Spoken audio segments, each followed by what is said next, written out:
Pada kesempatan yang baik ini, saya akan membahas satu topik yang luar biasa yang berjudul Inspirasi dari Sang Master. Sang Master awalnya adalah seorang anak yang rapuh karena mempunyai cacat bawaan. Kakinya panjang sebelah dan testisnya pun besar sebelah dan menggunakan kacamata tebal. Dalam kehidupan sehari-hari kita melihat tidak menggunakan kacamata karena beliau menggunakan softland. Ternyata di Amerika Serikat pada saat itu sudah ada softland. Siapakah dia? Dia adalah Bruce Lee atau dikenal dengan Lee Hsiao-long. Beliau dilahirkan 80 tahun yang lalu, tepatnya tanggal 27 November 1940. Bruce Lee dilahirkan pada tahun naga.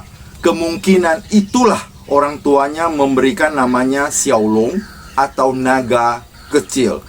Jadi nama lengkapnya adalah Lee Hsiao-long, naga kecil bermarga Lee. Pada waktu kecil, Bruce Lee sangat benci pada anak-anak kebangsaan Inggris dan mereka sering berkelahi di jalanan.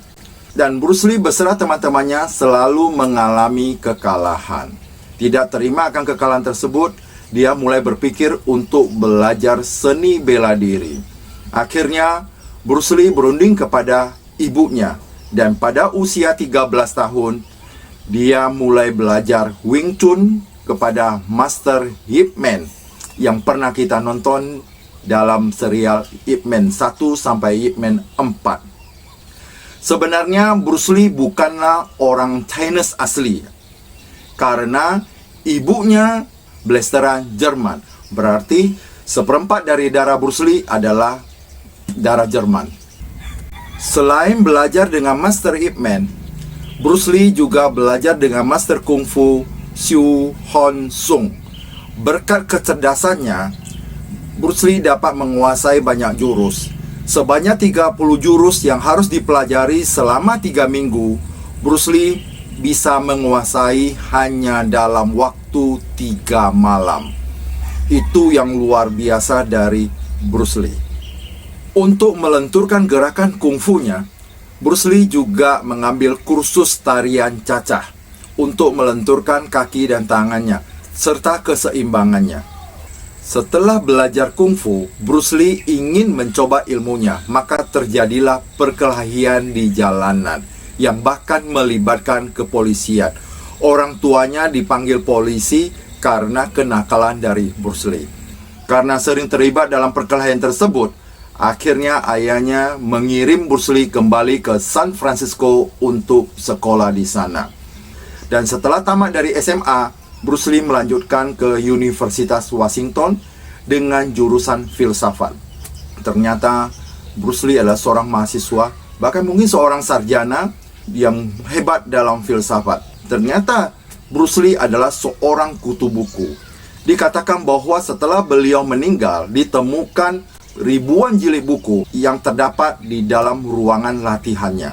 Ini membuktikan bahwa Bruce Lee adalah seorang yang suka membaca, seorang kutu buku. Sehingga kata-kata yang dihasilkan, walaupun hanya 32 tahun dalam usia yang begitu relatif muda beliau meninggal, Bruce Lee meninggalkan segudang ilmu, segudang filsafat yang bisa kita pelajari.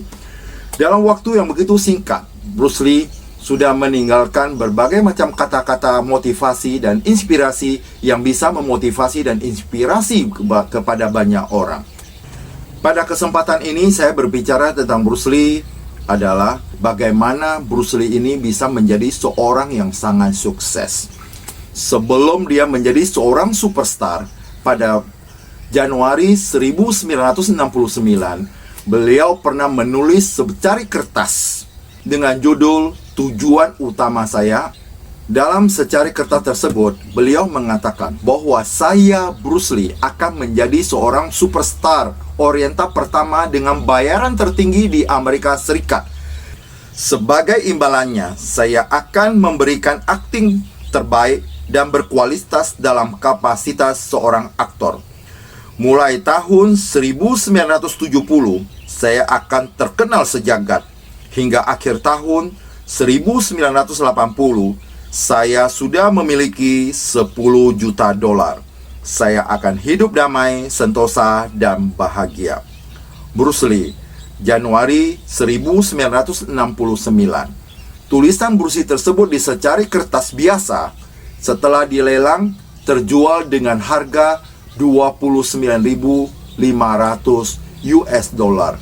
Kalau dikurskan ke rupiah dengan kurs 15.000 per US dollar, maka harganya di atas 400 juta rupiah. Suksesnya Bruce Lee oleh dua faktor. Yang pertama adalah pola pikirnya. Yang kedua adalah mentalnya. Kalau kita melihat Bruce Lee adalah seorang kutu buku, berarti wawasannya sangatlah luas dengan pola pikir yang begitu luasnya. Yang kedua adalah mentalnya. Kita pernah melihat bahwa Bruce Lee kepercayaan dirinya yang begitu kuat. Kadang-kadang kita lihat seperti sombong, tapi memang benar beliau adalah orang yang sangat luar biasa, yang begitu hebat. Sampai di Amerika seusai kuliah, beliau mendirikan perguruan seni bela diri. Di sanalah beliau menciptakan kungfu yang diberi nama Jeet Kune Do. Jeet Kune Do ini adalah untuk memotong serangan. Jadi menurut Bruce Lee, memotong serangan lebih efektif dan lebih cepat daripada menahan serangan kemudian kita serang kembali. Jeet Kune Do itu begitu fleksibel, luas, bagaikan air, seperti Bruce Lee yang begitu tertarik dengan filosofi air. Karena air itu jernih dan nampaknya lunak. Ini terjadi pada saat Bruce Lee lagi stres karena dia tidak tahu apa intisari seni bela diri dari gurunya. Dan pada saat karena marahnya dan emosi, dia meninju air. Pada saat dia meninju air tersebut, air itu akan beriak. Melihat ini, timbul satu inspirasi bahwa akan menjadi seperti air. Karena air itu jernih dan pada waktu tertentu kita juga tidak bisa melihat gerakan air tersebut. Dan air tersebut lebih fleksibel, luas, dan bisa mengalir melalui sela-sela batu dan bisa menetes perlahan-lahan sampai bisa menembus batu. Jeet Kune Do ini diciptakan sesuai dengan filosofi